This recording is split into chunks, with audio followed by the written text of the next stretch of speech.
For this lesson, I'm working with a project file called 0104 Build a Sequence, and you can find that with the media included with this lesson. Just double-click on the project file to open it. Clips in the project panel are ready to be combined creatively by adding them to a sequence. Now, a sequence is a container, and as you may be able to tell from the name, clips added to a sequence are organized into a series of items that will play one after another. And let's create one now. This is a simple project with just 3 clips. I'll switch this to the icon view so you can see the contents of them.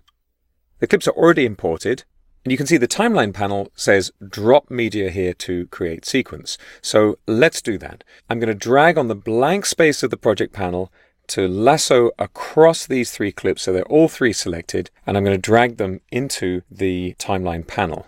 They've been added in the order I selected them, one after another, with time going from left to right. I'm just going to click and drag up here at the far left of the timeline panel so you can see the thumbnails for the clips. This area in the timeline panel is called the track header.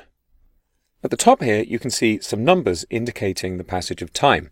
And if I click on those numbers, you can see the blue playhead here moves to where I click. The playhead indicates the frame that I'm going to be looking at. I can play the contents of my sequence by clicking the play button under the program monitor. That becomes a stop button, so you can click that to stop playback too. You can also use the space bar, just like this.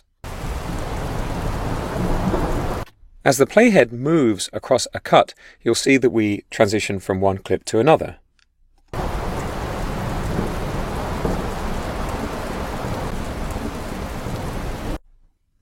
And you can also drag the playhead across the sequence. So here,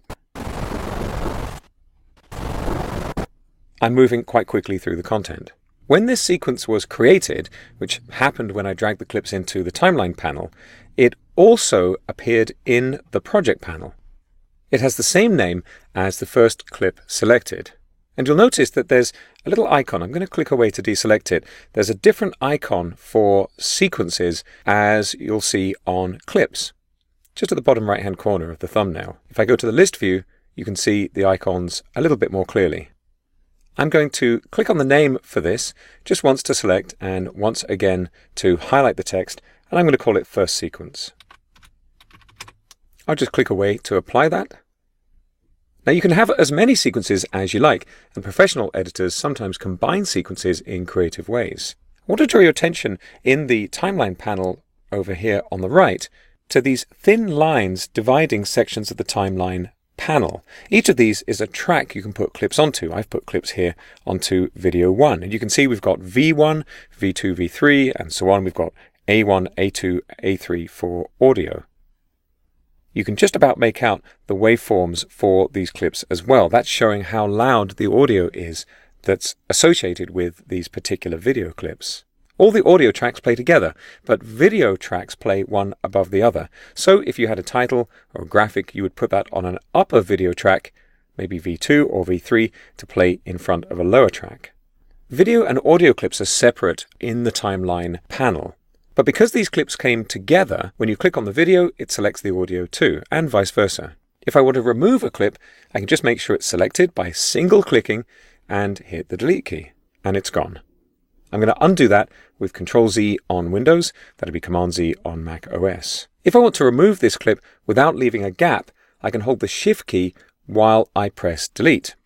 I'm going to go back to the icon view in the project panel and find that clip again. Here it is.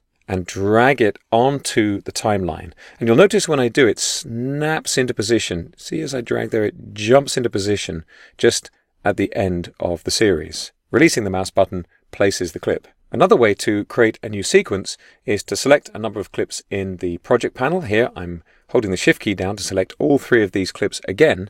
And I'm going to right-click, and I'm going to choose New Sequence from Clip. It has the same effect as dragging the clips into an empty timeline panel. And right away, you can see the new sequence has been created right here in the project panel. So that's how you build a new sequence, add and remove clips in Adobe Premiere Pro.